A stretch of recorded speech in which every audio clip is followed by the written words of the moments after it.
Shalom Bapak Ibu Saudara sekalian, puji nama Tuhan. Kesempatan yang indah pada pagi hari ini kita kembali dapat beribadah, menikmati setiap anugerah Tuhan, kemurahan Tuhan dalam hidup kita. Terpuji nama Tuhan buat semua yang Tuhan kerjakan dalam hidup kita sampai hari ini. Kesempatan yang indah kita bisa bersekutu dan menikmati semuanya. Kita satukan hati kita dalam doa. Kami memuji-Mu Tuhan, kami menyembah-Mu Raja di atas segala raja, Allah kami, Bapa kami, Tuhan kami, satu-satunya Allah yang kami sembah. Selamanya Engkau tetap Allah kami Tuhan. Terima kasih Yesus untuk anugerah-Mu yang luar biasa, kekuatan baru, kesehatan yang sempurna. Terus Tuhan tambah-tambahkan atas kami, sehingga pada pagi hari ini kami boleh kembali bersekutu menikmati setiap anugerah Tuhan. Kesempatan yang indah Bapa, kami dapat bertemu dengan Engkau, menikmati segala hal yang Tuhan sudah anugerahkan atas kami. Terpujilah Engkau Bapa, Tuhan kami. Setiap pujian penyembahan yang kami naikkan, biar semuanya hanya untuk kemuliaan nama-Mu saja. Kami terima segala berkat-Mu, kami terima segala anugerah-Mu, dan kami siap untuk menyembah-Mu. Terpujilah nama-Mu hanya di dalam nama Tuhan Yesus. Haleluya. Amin.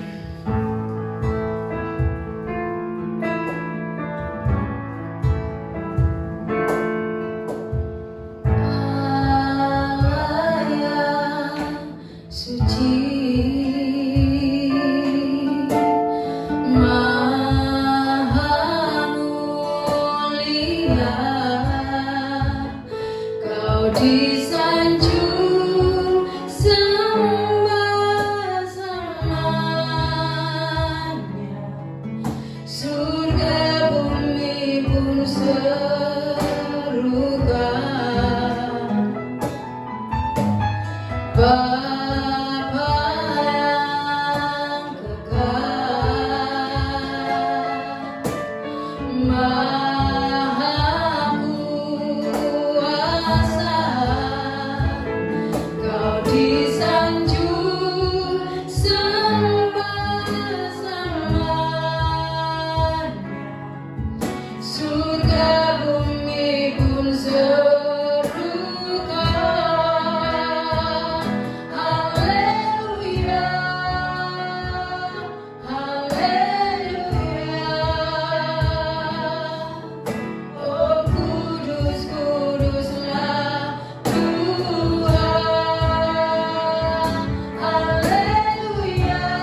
Yesus Kristus, Engkau adalah satu-satunya Allah yang patut disembah dan dimuliakan. Bapa, terima kasih untuk kesempatan kalau hari ini kami dapat beribadah kembali. Itu suatu anugerah-Mu yang besar, Bapa. Kami telah memuji, membesarkan nama-Mu. Biar penyembahan kami, pujian kami berkenan di hadapan-Mu. Dan Tuhan, istimewa saat ini kami akan menerima firman-Mu. Biar Engkau urapi hamba-Mu yang akan menyampaikan sebagian dari firman-Mu. Biar apa yang disampaikan merupakan isi hati-Mu untuk jemaat di tempat ini. Kami serahkan semuanya ke dalam tangan kuasa-Mu. Hanya di dalam nama Yesus kami telah berdoa. Haleluya. Amin. Bapak Ibu Saudara, tiba saatnya kita akan mendengarkan firman Tuhan. Dan firman yang akan disampaikan oleh Bapak Pendeta Yohanes. Waktu dan mimbar saya serahkan. Shalom Bapak Ibu saudara sekalian. Senang bertemu lagi dalam suasana ibadah yang masih daring ini ya, masih online. Tapi saya bersyukur kalau kita di saat masih diberi kesempatan untuk bisa beribadah, itu artinya ada perkenanan Tuhan atas hidup kita. Pagi hari ini saya digerakkan Tuhan untuk membahas satu tema firman Tuhan.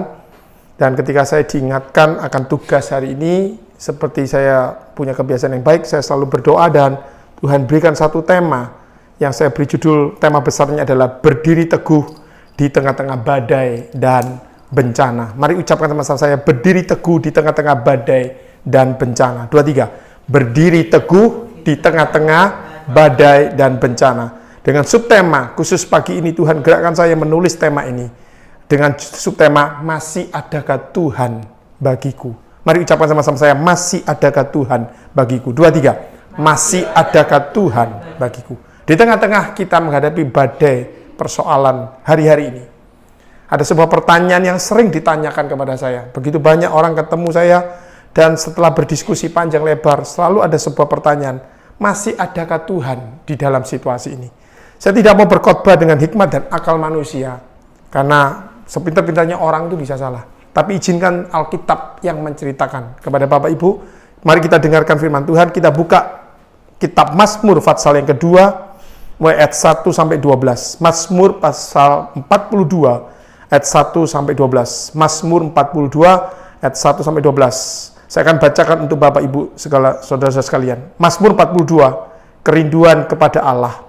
Untuk pemimpin biduan, nyanyian pengajaran Bani Korah. Seperti rusa yang merindukan sungai yang berair, demikianlah jiwaku merindukan Engkau ya Allah. Jiwaku haus kepada Allah yang hidup. Bilakah aku boleh datang melihat Allah?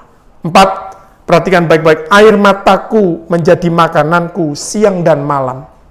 Karena sepanjang hari orang berkata kepadaku, di mana Allahmu? Garis bawahi kata-kata, di mana Allahmu? 5. Inilah yang hendak ku ingat, sementara jiwaku gundah gulana.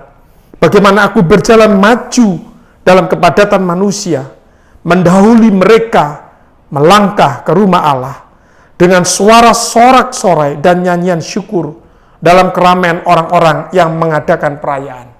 6. Mengapa engkau tertekan, hai jiwaku, dan gelisah di dalam diriku?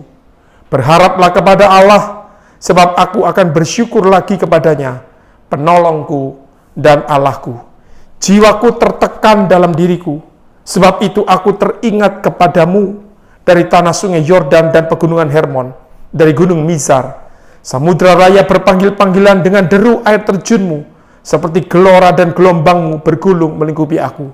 Tuhan memerintahkan kasih setianya pada siang hari, dan pada malam hari aku menyanyikan nyanyian, suatu doa kepada Allah kehidupanku. Aku berkata kepada Allah gunung batuku, mengapa engkau melupakan aku? Mengapa aku harus berhidup berkabung di bawah impitan musuh?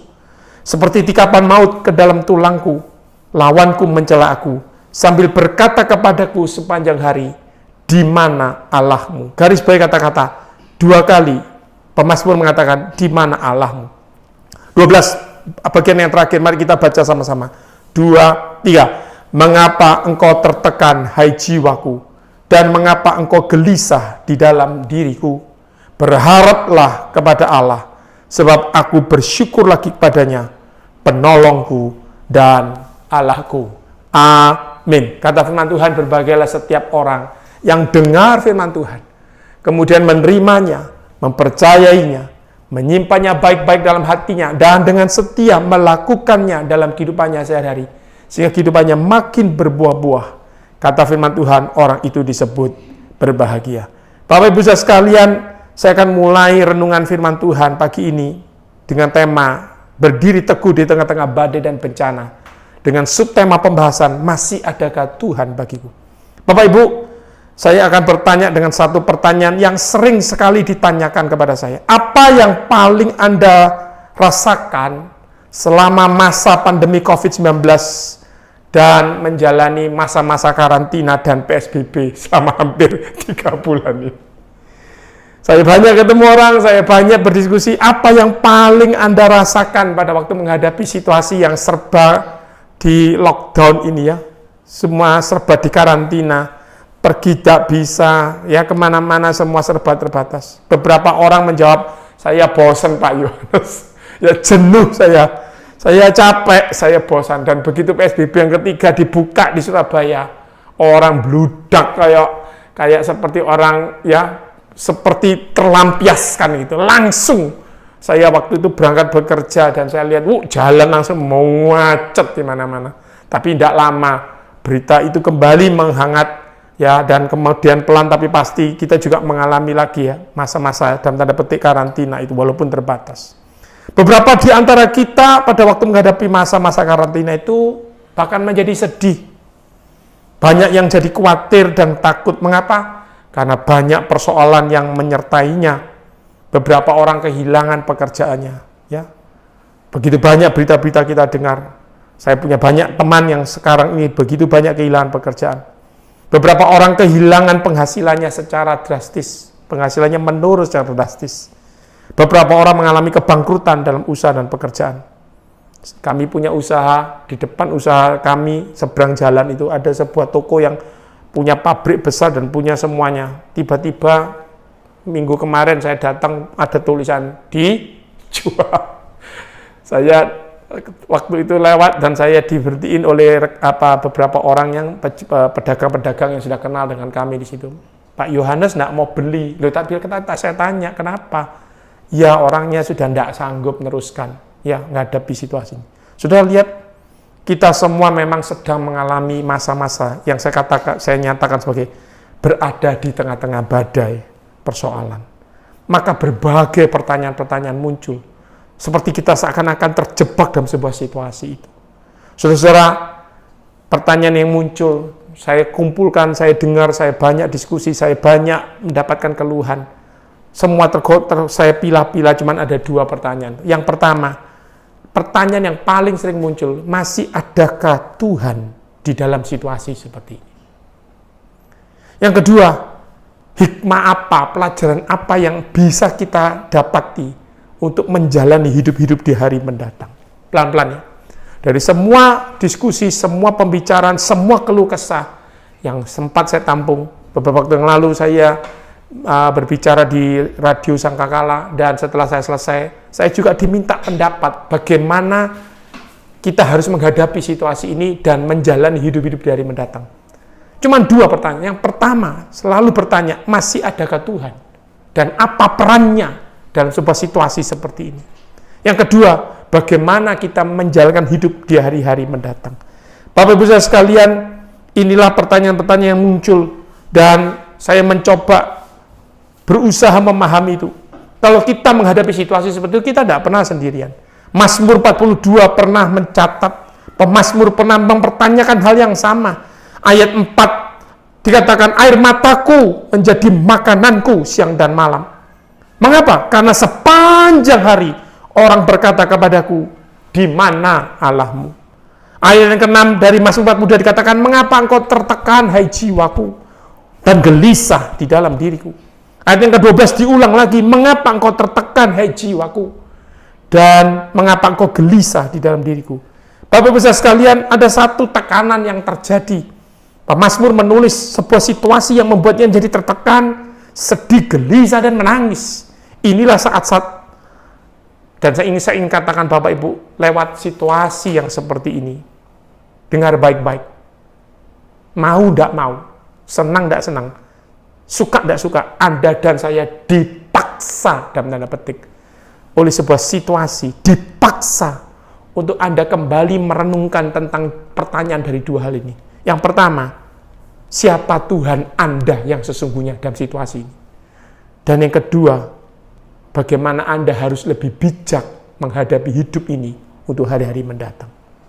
Inilah pesan dalam khotbah singkat secara daring online ini.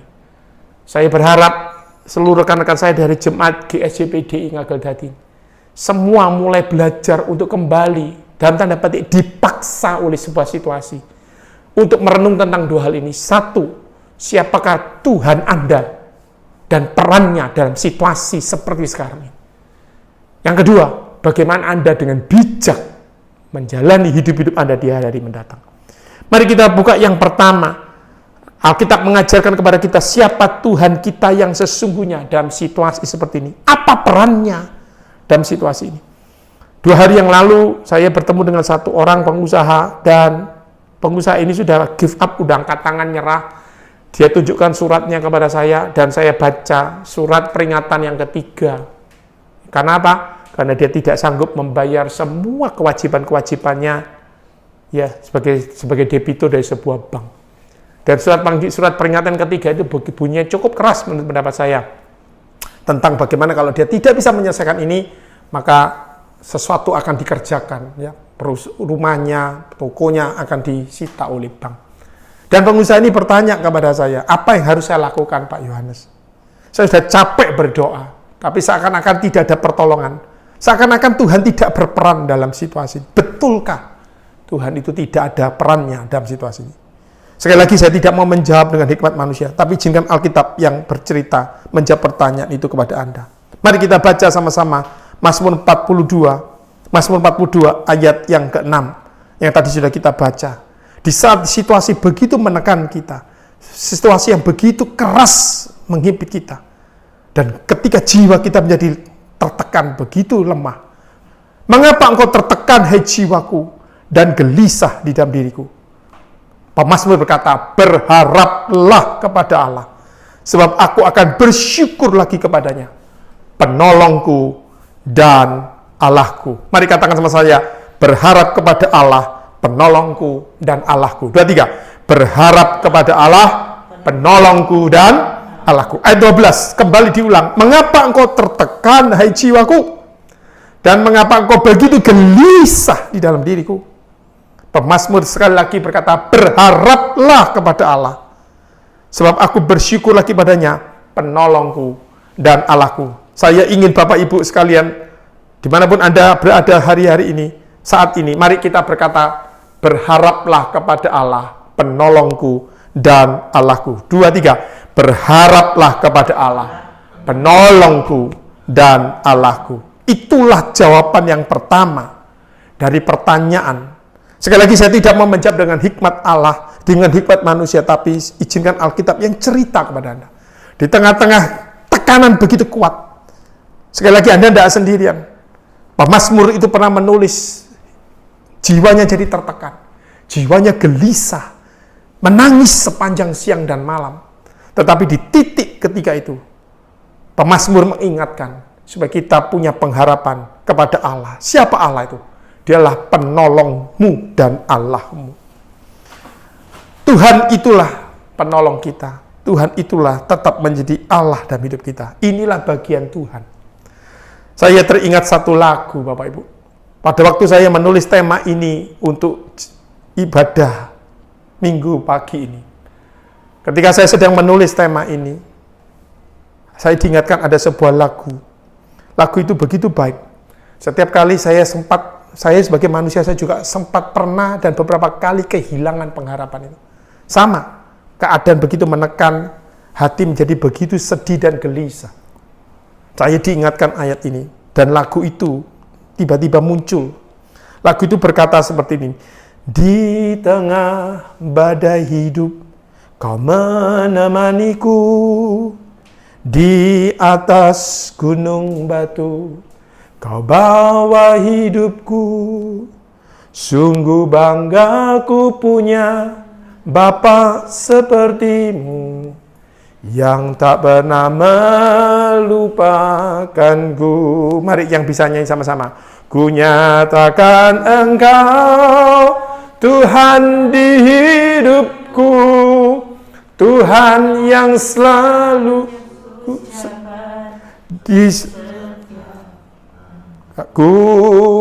ku nyatakan Engkau Tuhan di hidupku, Tuhan yang selalu ku sembah di setiap nafasku. Tuhan yang selalu ku sembah, Tuhan yang selalu ku sembah di setiap nafasku. Amin Bapak Ibu. Mari kita belajar. Kita dipaksa untuk kembali merenung keyakinan kita, sebab Tuhan tidak pernah meninggalkan kita. Dialah Tuhan penolong kita dan Allah kita. Amin. Yang kedua, bagaimana kemudian setelah itu kalau Tuhan sudah selesaikan bagiannya? Dia adalah Tuhan Allah yang menolong dan menyelamatkan hidup Anda dan saya. Sekarang bagian Anda dan saya, Tuhan sudah selesaikan bagiannya. Yesus mati di atas kayu salib untuk menebus dosa hidup Anda dan saya. Hidupnya Dia berikan untuk Anda dan saya. Apalagi persoalan-persoalan kita. Tuhan pasti tolong dan selamatkan dia. Tetapi ada bagian kita yang kedua. Dan itulah bagian yang harus kita lakukan. Bagian apa? Hikmah apa? Bagaimana cara kita untuk menjalani hidup ini dengan lebih baik? Apakah situasi ini bisa kembali seperti dulu? Saya pada waktu setelah renungan di Radio Sangkakala itu selesai, si host pembawa acara itu minta sama saya untuk mengisi, karena beliau punya seperti vlog pribadi begitu ya, tentang mengajar orang. Lalu saya ditanya, apa yang harus kita lakukan dalam situasi seperti ini? Saya katakan tidak banyak, karena tidak ada satupun orang yang pernah memahami situasi ini. Lalu ditanya juga, bagaimana sebaiknya kita menjalani hidup ini? Apakah kita harus kembali pada situasi yang dulu, atau disebut dengan situasi new normal? Ya, saya tidak tahu, karena kita tidak pernah, ada seorang pun pernah mengalami situasi seperti ini. Tetapi kalau kita tidak tahu, bukan berarti kita tidak bisa memahaminya. Mari kita buka sebagai bagian penutup kita dalam ibadah pagi ini. Sekali lagi, izinkan Alkitab yang cerita bagaimana, ini bagian hidup kita, bagaimana kita menjalani hidup-hidup di hari-hari mendatang sesuai dengan penyertaan dan pimpinan Tuhan. Mari kita buka sebagai bagian terakhir kita, Mazmur 42 ayat yang keempat dan yang kelima. Mazmur 42 ayat 4 sampai 5 dikatakan sebagai berikut, air mataku menjadi makananku siang dan malam, karena sepanjang hari orang berkata kepadaku, di mana Allahmu? Perhatikan baik-baik ayat yang kelima. Inilah yang hendak ku ingat sementara jiwaku gundah gulana. Di tengah-tengah jiwa yang sedang gundah gulana, pemazmur melakukan satu hal. Inilah yang hendak ku ingat. Yang ada 3 pimpinan atau guidance bagaimana kita harus bersikap dalam sebuah situasi yang kita tidak pernah tahu, tetapi inilah hikmat yang baik. Yang pertama dikatakan, bagaimana aku berjalan maju dalam kepadatan manusia. Mari ucapkan sama saya, berjalan maju di dalam kepadatan manusia. 2, 3, berjalan maju di dalam kepadatan manusia. Yang kedua, berjalan maju kemana? Mendahului mereka melangkah ke rumah Allah. Mari katakan sama saya, berjalan maju melangkah ke rumah Allah. 2, 3, berjalan maju melangkah ke rumah Allah. Dan yang ketiga, dengan suara sorak-sorai dan nyanyian syukur. Mari katakan suara sorak-sorai dan nyanyian syukur. 2, 3, suara sorak-sorai dan nyanyian syukur. Bapak Ibu, inilah 3 petunjuk. Bahasa Inggris dikatakan guidance, arah tuntunan, supaya Anda dan saya belajar hidup di hari-hari ke depan dan berjalan sesuai dengan apa yang Tuhan ingin kita kerjakan. Yang pertama, berjalan maju.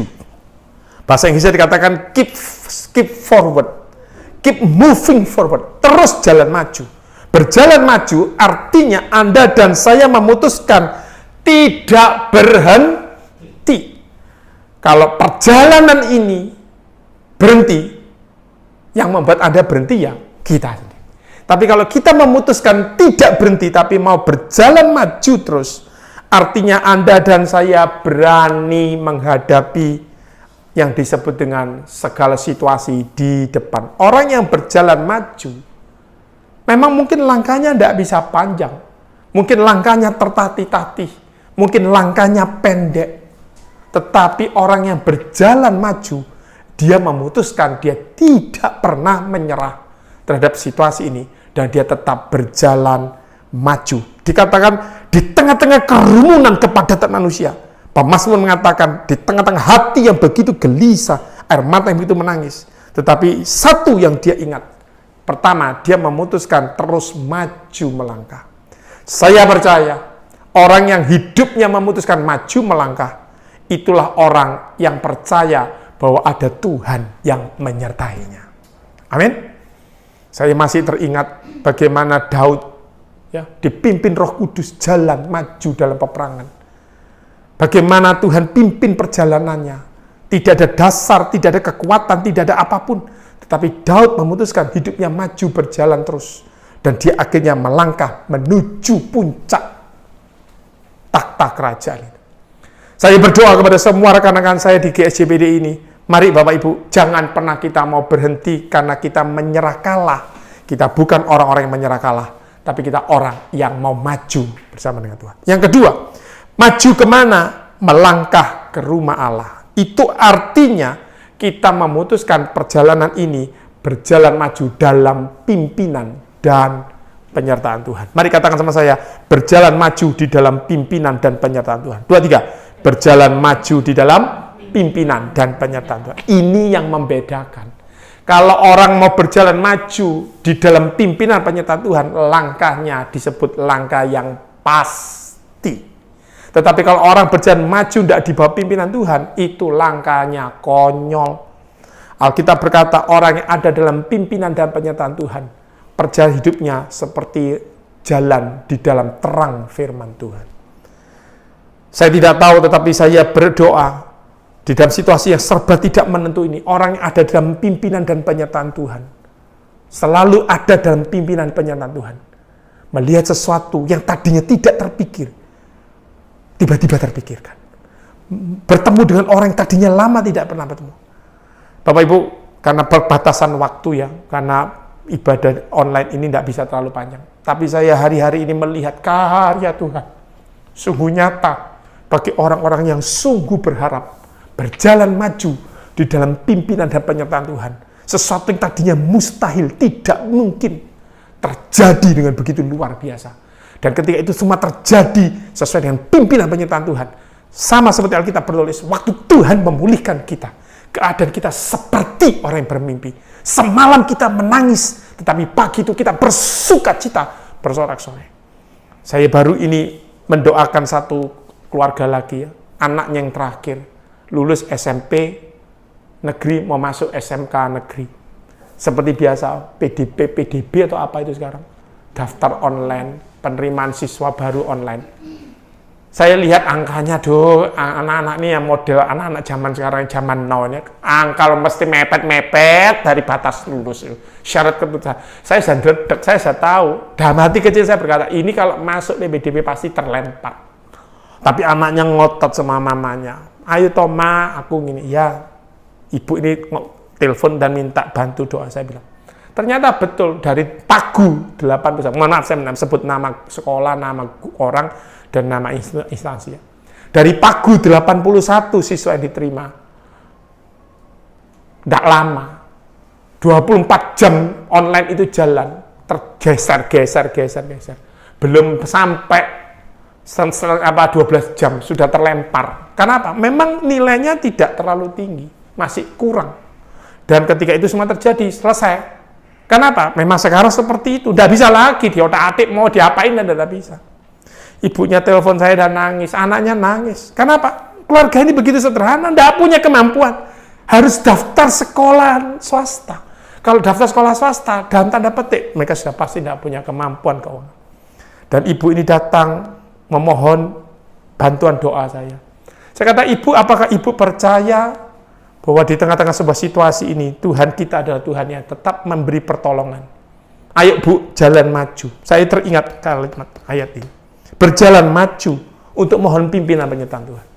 Saya mulai ajarkan ibu ini. Coba buat surat, coba hubungi gurunya, hubungi panitianya. Seandainya ada kemungkinan, ada hal yang baik, ada karunia Tuhan. Ada orang anak-anak yang seharusnya masuk mengundurkan diri. Bolehkah saya mengajukan anak saya masuk di sekolah ini? Saya bimbing ibu itu untuk membuat kata dan kalimatnya. Ya, ibu itu masih, apa ya bisa toh Pak? Sing ngantri lebih banyak. Mereka lebih banyak dengan punya kemampuan finansial yang lebih banyak. Saya berkata, nggak apa-apa. Jalan saja. Dan betul, orang yang memutuskan berhenti, maka dia berhenti. Tapi ibu ini memutuskan berjalan maju. Langkahnya tidak panjang, langkahnya pendek, terseok-seok, memohon. Dan ketika dia memohon, diterima permohonannya, dibicarakan, ditunggu 2 hari. Tidak ada dasar untuk berharap. Saya ingat Roma 4 ayat 18. Abraham tidak ada dasar untuk berharap. Namun Abraham tetap berharap dan percaya. Saya berkata, ibu, kita tidak punya dasar untuk menjadi kuat. Tetapi saya punya kepercayaan. Kalau Tuhan yang buka jalan, tidak ada yang sanggup menutupnya. 2 hari itu seperti betul-betul dalam ujian terangkat. Sangat panik, tertekan, gelisah. Sampai nangis terus. Tapi sekali lagi saya membuktikan Alkitab berkata benar. Berjalan maju dalam pimpinan dan penyertaan Tuhan. Persis hari kedua itu, berita baik itu datang. Ibu cepat segera datang. Lakukan daftar ulang. Karena ada 6 siswa memutuskan mengundurkan diri. Saudara lihat, Anda menganggap itu kebetulan? Saya menganggap itulah bukti Tuhan menyertai umatnya. Amin Bapak Ibu. Hari-hari ini ibu dan anak itu bergembira, bersukacita. Karena apa? Apa yang tidak pernah dibayangkan, tidak pernah didengar telinga, tidak pernah dilihat oleh mata, disediakan Allah bagi orang yang mengasihi Dia. Dan yang terakhir, dan kalau semua kita memutuskan berjalan maju dalam pimpinan dan penyertaan Tuhan, pasti yang ketiga, mulut kita penuh dengan sorak-sorai dan nyanyian syukur. Sebab kita tahu Allah itu baik bagi umatnya. Saudara tangkap pesan sederhana dalam masa-masa pandemi ini. Di manakah Allahmu ketika engkau sedang menghadapi semua situasi buruk ini? Yang pertama, Allahmu ada sebagai penolong yang menyelamatkan kita. Yang kedua, Allah sudah lakukan bagiannya, sekarang bagian Anda dan saya. Mari rapatkan barisan GSJPD ini, rekan-rekan. Berjalan maju. Jangan pernah menyerah, apalagi berhenti. Kalau Anda berhenti, maka berhentilah semua. Tapi ketika Anda berjalan maju, sekalipun langkah kita tidak panjang, sekalipun langkah kita pendek, mungkin terseok-seok, tapi Anda tetap orang yang berjalan lebih maju, itu jauh lebih baik dibanding orang yang duduk, diam, dan nyalahkan atau komplain yang lain. Tetapi berjalan maju dan mohon pimpinan dan penyertaan Tuhan. Dan ketika perjalananmu jalan ini, langkah pertama itu langkah iman. Langkah berikutnya adalah penyertaan dan pimpinan Tuhan. Saya percaya ini semua menjadi kekuatan kita bersama. Dan ketika itu terjadi, maka mulut kita akan bersorak-sorai, memuji, memuliakan nama kita. Beri kemuliaan untuk nama Tuhan kita, Yesus Kristus. Amin. Saya rindu kita mau nyanyikan satu pujian. Betapa dahsyat Engkau Tuhan. Betapa dahsyat Engkau Tuhan, pencipta segala yang ada, dulu sekarang sampai selamanya. Hanya Engkau Tuhan, tak terselip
saat ini kami semua mengalami tekanan, mengalami ketidaknyamanan di dalam hidup ini, tapi firman-Mu pada pagi hari ini mengingatkan bahwa Engkau adalah Allah yang setia, Allah pemelihara kami. Bapa, biarlah kami tidak tinggal diam, tapi kami harus melangkah dan melangkah di dalam penyertaan dan pimpinan. Biar Tuhan, firman-Mu menguatkan kami semua. Biar kami tidak berdiam diri, tapi kami tetap aktif di dalam Tuhan kegiatan kami. Rohani kami juga ikut aktif juga Bapak. Terima kasih Bapak untuk semuanya ini, untuk firman-Mu yang telah mengingatkan dan menguatkan kami semua. Terima kasih Bapak, Engkau memberkati juga Pak Yohanes juga yang telah memberkati kami. Engkau berkati di dalam keluarga, pekerjaan, dan pelayanan. Bapak Ibu Saudara, sekarang angkat kedua tangan Bapak Ibu sekalian. Berbahagialah engkau yang telah mendengarkan firman Tuhan, menyimpan dan melakukannya. Diberkatilah orang yang mengandalkan Tuhan. Diberkatilah suamimu, diberkatilah istrimu, diberkatilah anak-anakmu, diberkatilah setiap pria di tempat ini, diberkatilah setiap wanita di tempat ini, diberkatilah rumah tanggamu, diberkatilah pekerjaanmu, diberkatilah pernikahanmu. Bapak Ibu Saudara, sekarang pulanglah dengan membawa berkat dari Allah Bapa, berkat damai sejahtera, sukacita, kesukaan di dalam persekutuan dengan anak yang juga di dalam Yesus Kristus, dalam Roh Kudus senantiasa menyertai sampai sudahnya. Dan siang ini kami semua pulang membawa berkat Abraham, Ishak dan Israel, dan kami yang telah diberkati untuk menjadi berkat. Di dalam nama Yesus kami telah berdoa. Yang setuju katakan amin. Tuhan memberkati. Tetap semangat Bapak Ibu Saudara.